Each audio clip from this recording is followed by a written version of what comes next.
Jensen Huang owns less than 4% of the company he built, yet that sliver of ownership has made him one of the richest human beings alive. A man who deliberately gave away more than 90% of his own creation ended up wealthier than almost anyone who kept everything. Somewhere inside that decision sits a mechanism most people never think about, and once you see it, you will never look at ownership the same way again.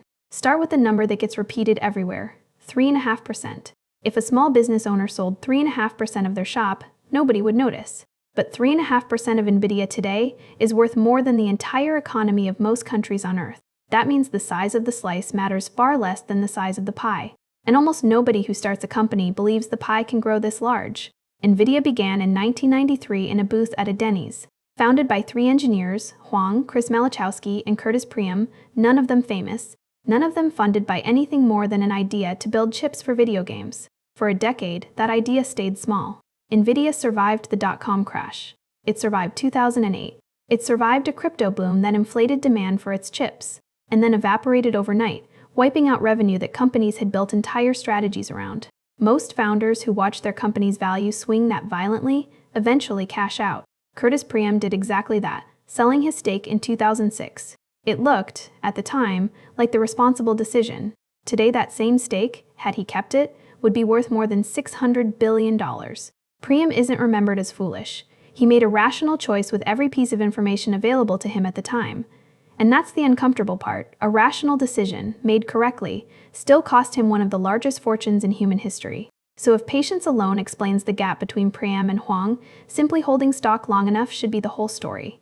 It isn't. Thousands of early employees at hundreds of companies held their shares for decades and ended up with nothing, because the company underneath those shares never became a trillion-dollar machine. Holding a stake in a company going nowhere just means holding nothing, slower. The real question isn't why Huang held on. It's why the thing he was holding kept generating more value every year for 3 decades straight, through crashes that killed competitors twice its size. The answer starts with a decision that looks backwards at first glance. When Nvidia was founded, Huang controlled a majority of the company. By the time Nvidia crossed $5 trillion in value, his stake had fallen under 4%. He did this on purpose. Every funding round, every stock award handed to an engineer, every acquisition paid for in equity, diluted him further. A founder obsessed with control would have resisted every one of those moves. Huang did the opposite, because a small piece of something enormous is worth infinitely more than a large piece of something that stays small. Diluting himself was the price of hiring the people who could make the pie itself grow by a factor of 1,000. He traded ownership for talent, and that talent is what built the machine his ownership now rides on. But hiring brilliant engineers can't, by itself, explain a $5 trillion company. Plenty of companies hire brilliant engineers and stay small forever, because talent alone doesn't create dominance. Something has to make customers unable to leave, even when a rival offers a technically better product. In 2007, Nvidia released something almost nobody outside a few research labs noticed, a piece of software called CUDA, which let ordinary programmers run complex calculations directly on graphics chips instead of handwriting exotic, chip-specific code. Nobody was thinking about artificial intelligence in 2007. Nvidia built this tool for a market that didn't exist yet, and spent the next 15 years refining it for a payoff nobody could guarantee would ever arrive. That single, unrewarded decision became the foundation of the entire fortune, because of what happened over the following 15 years. Universities began teaching students to write code in CUDA. Those students graduated and built research tools in CUDA. Companies hired those graduates and built products in CUDA. By the time artificial intelligence exploded into the mainstream economy, an entire generation of engineers already knew how to build exclusively on Nvidia's chips and had no practical way to build anywhere else. Each dollar Nvidia earned from that lock-in went straight back into deepening it.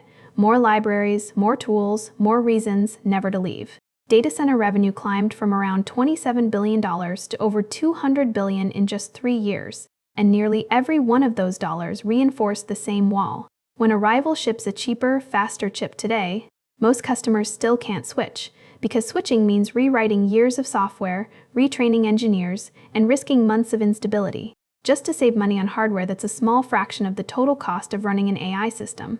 The competitor isn't losing on hardware. They're losing to a decision Nvidia made 2 decades before the market existed, one that keeps compounding on its own even now, since Huang has openly said each new chip generation is designed specifically to make the previous one obsolete, forcing customers to keep spending just to stay current with the wall. Nvidia itself keeps rebuilding higher. This is where the second, quieter story becomes visible.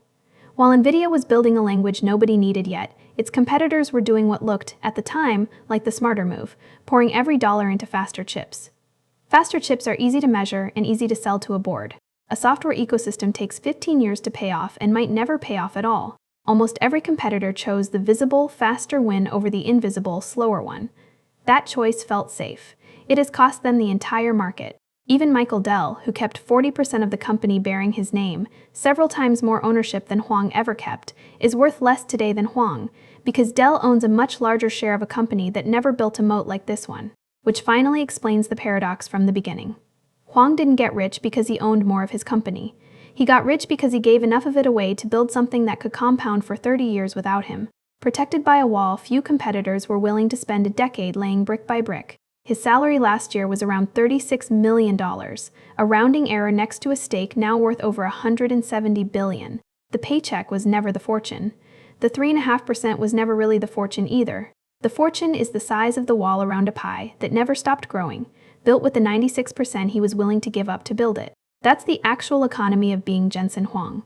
Not a story about a rich engineer, but a demonstration of what happens when a founder trades certainty for compounding, when a company spends 15 quiet years on an advantage nobody could see, and when patience finally gets attached to the one company where patience had something enormous to compound into.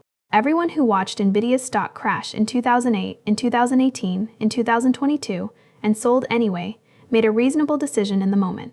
Only the people who understood what was compounding beneath the surface knew it wasn't reasonable at all.